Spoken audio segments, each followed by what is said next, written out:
lebih lengkap terkait dengan pemeriksaan Rafael Alun Trisambodo, kita sapa jurnalis Kompas TV, Tifal Solesa di gedung KPK Jakarta. Selamat pagi, Tifal. Rafael sudah tiba. Apa yang hendak digali KPK hari ini?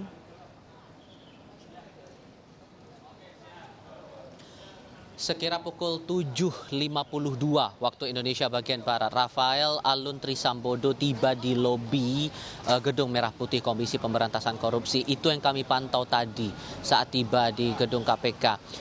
Terkait hal apa yang diperiksa, kalau keterangan terakhir dari pihak KPK yang beberapa kali sudah dikonfirmasi, entah itu dari jajaran pimpinan maupun juga pihak juru bicara, ini adalah upaya klarifikasi atas harta yang dimiliki yang kemudian tercatat terakhir kali pada tanggal 31 Desember 2021 dalam laporan harta kekayaan pejabat negara atau LHKPN yang dimiliki oleh Rafael Alun Trisambodo yang saat itu menjabat sebagai Kepala Bagian Umum Kantor Wilayah Direktorat Jenderal Pajak Kementerian Keuangan Wilayah Jakarta Selatan 2. Ini yang mau coba ditelusuri karena persoalan dari harta yang dimiliki Rafael Alun Trisambodo ini adalah efek domino ataupun juga imbas dari kasus penganiayaan yang mengalamatkan sang anak Mario Dandi sebagai tersangka dalam kasus itu.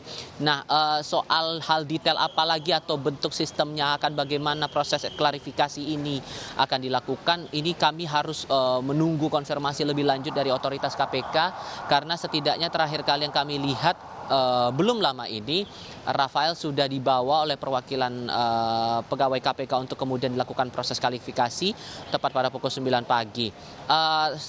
Saat tiba di gedung KPK sempat para pewarta bertanya entah ada kesiapan mungkin yang dilakukan Rafael sebelum proses klarifikasi ini dilakukan atau ada hal lain begitu. Bahkan kami berupaya untuk menyapa Rafael yang datang seorang diri tadi ke Gedung Merah Putih Komisi Pemberantasan Korupsi, tapi tidak ada respon apapun yang diberikan Rafael tadi saat ditanya oleh para pewarta.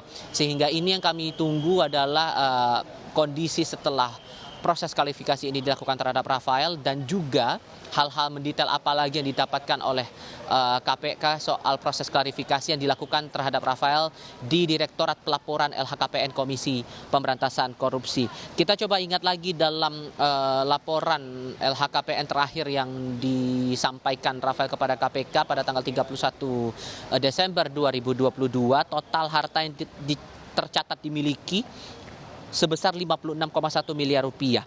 Sebagian besar ini dalam bentuk tanah dan bangunan di 11 titik dengan nilai 51,9 miliar rupiah. Titik tanah dan bangunan ini tersebar di beberapa daerah, terutama dalam hal ini di kawasan Sleman, Daerah Istimewa Yogyakarta, lalu juga Manado, Sulawesi Utara, dan kawasan Jakarta di 2 titik, yakni Jakarta Barat dan Jakarta Selatan. Sementara itu dalam catatan juga disebut ada alat transportasi dan mesin dengan nominal total yang 425 juta rupiah.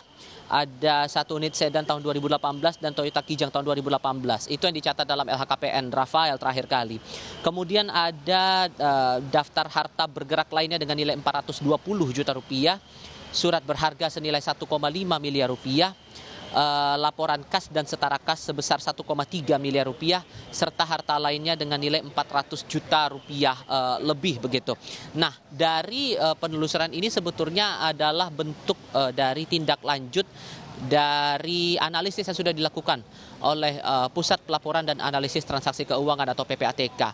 Dari PPATK dalam hal ini Kepala PPATK Ivan Yustiavandana kepada saya akhir pekan lalu sebetulnya sudah menegaskan bahwa kasus ini ataupun juga analisis yang sudah ditemukan dari PPATK ini jauh sebelum kasus anaknya ini mengemuka di publik begitu.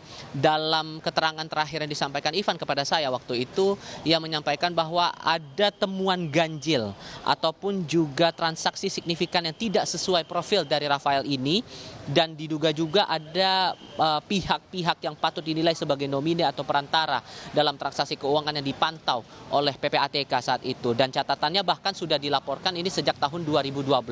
Tidak hanya kepada Komisi Pemberantasan Korupsi, tapi juga kepada otoritas lain seperti pihak kejaksaan, bahkan terakhir disampaikan kepada Inspektorat Jenderal Kementerian Keuangan Republik Indonesia, tempat di mana Rafael saat itu mengabdi di Direktorat Jenderal Pajak.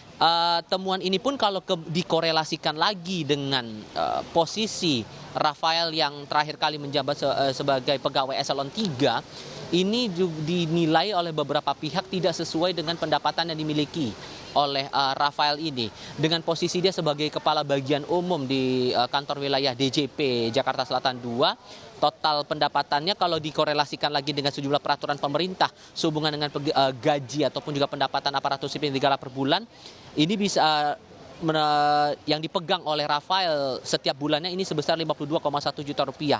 Nah, kalau dikorelasikan dengan laporan harta kekayaan yang saya sampaikan tadi di awal, ini ada pandangan bahwa ini tidak sesuai dengan profilnya. Bahkan disebutkan tadi, saya sempat singgung tadi ya, masalah ada transaksi mencurigakan sehubungan ada pihak perantara yang terlibat dalam segala bentuk transaksi keuangan yang dimiliki oleh Rafael Alun Trisambodo ini. Sehingga inilah upaya yang coba dilakukan oleh Komisi Pemberantasan Korupsi sebagai upaya lanjutan dari laporan PPATK sebelumnya. Bahkan dari jauh-jauh hari sudah dilaporkan. Sekian, Glenis. Baik, terima kasih jurnalis Kompas TV, Tifal Solesa. Laporan Anda langsung dari gedung KPK terkait dengan pemeriksaan Rafael pada pagi hari ini.